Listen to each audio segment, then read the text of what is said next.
Hi there, Turgeon here, bringing you physics from afar.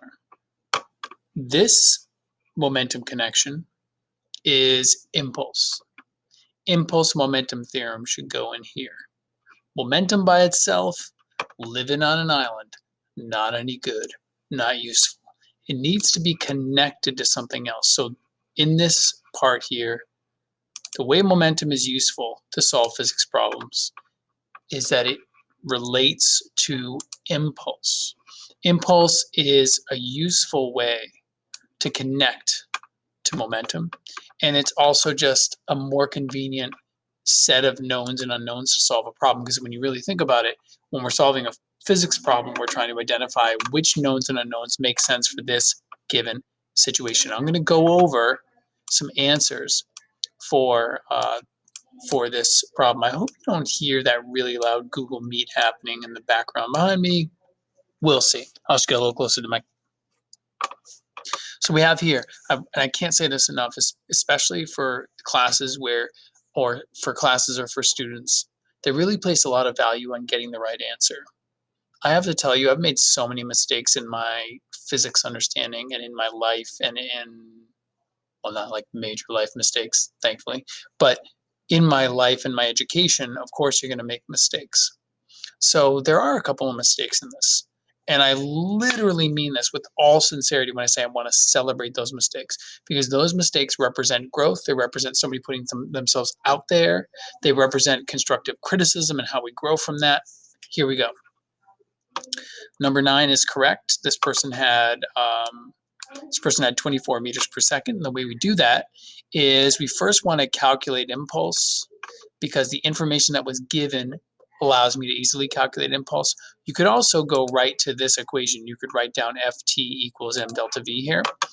And once you know that the impulse was 120 Newton seconds, I'd put Newton seconds right there. Then you can set that equal, you can see something similar to what I did over here. Set that equal to the mass times the change in velocity. So you got to be a little bit careful. That is, the change in velocity ends up being 24 meters per second. For number 10, we have, again, this time we were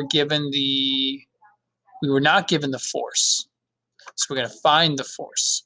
So again, we're using this relationship.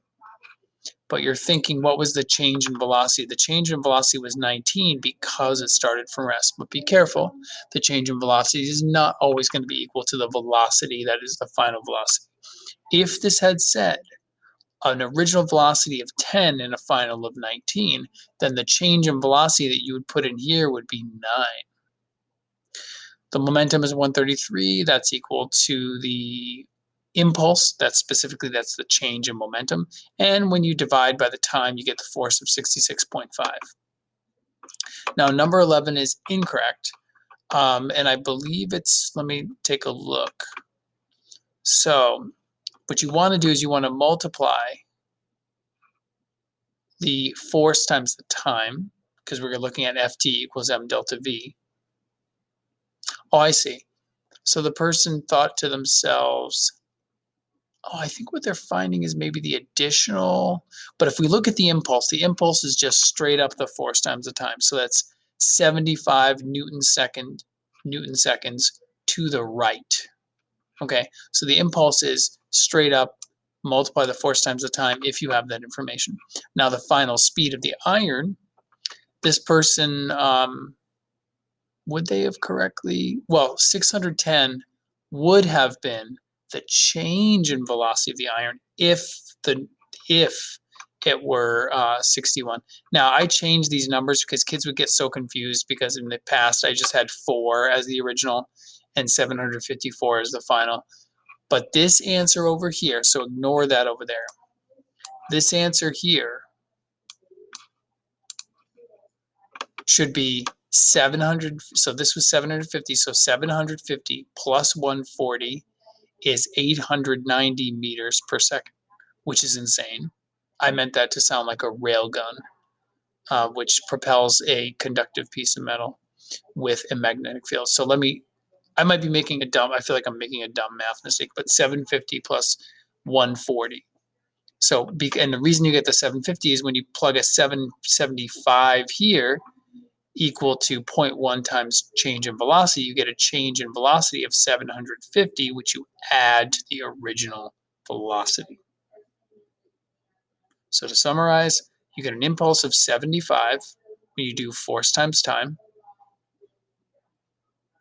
Then you do impulse equals the change in momentum, change in velocity, and you get a change in momentum, which has change in velocity in it.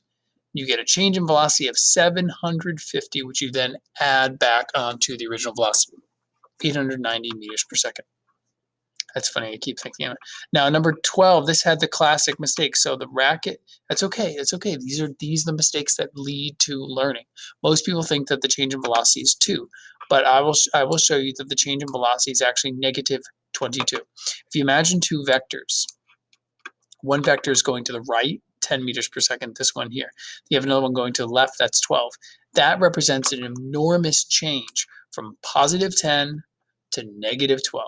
Think about it, if you had positive $10 and then you end up with negative 12, you lost $22. Think about if you were 10 feet above sea level, then you dive into the ocean and now you are 12 feet below sea level. You had a change in height of 22. In fact, it was negative 22. Now I can plug into Ft equals m delta v, and you get 0.055 seconds. How are impulse and momentum related? Impulse is a change in the momentum. If you exert a force and move an object for a certain amount of time, well, the object will change its momentum. This person said, and therefore change its speed. Oh, interesting. This person said, I didn't notice this before. The impulse increases as you move the object for an amount of time. And I think what they mean is as you increasingly add time, you add more impulse.